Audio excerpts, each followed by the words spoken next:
And the same is true if I made a real wheel this way. I made it out of a solid disc.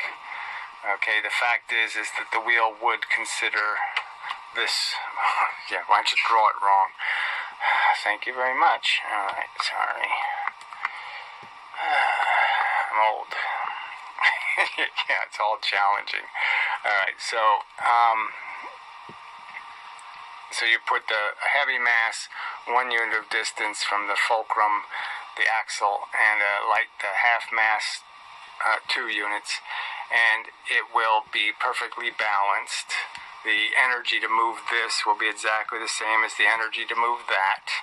Alright, and the simple argument was to say if I sped this up, and these things were just on little, say there was just a little thing that that's kept them from, the wheel is solid, there's a flange, and the thing hits the flange, and then you spin it this way. So you can see that the little holder holds the object. This little one holds the object. It spins, right? And then I just stop it from spinning. It has a little thing on it. I put a stop it from spinning.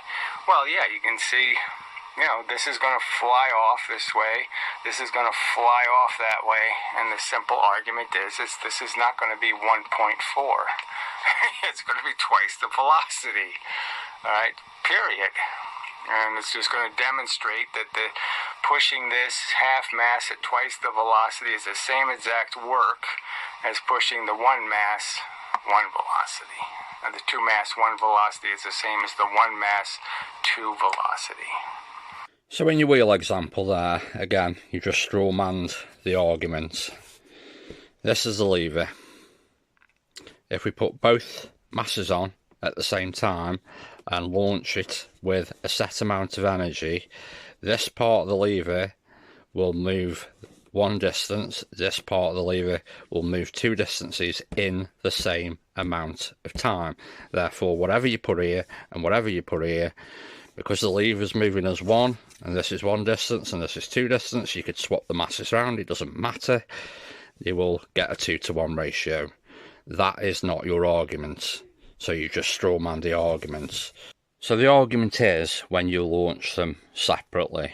So given an amount of energy input, if you launch the 2 mass at 1 distance, it will go a certain velocity.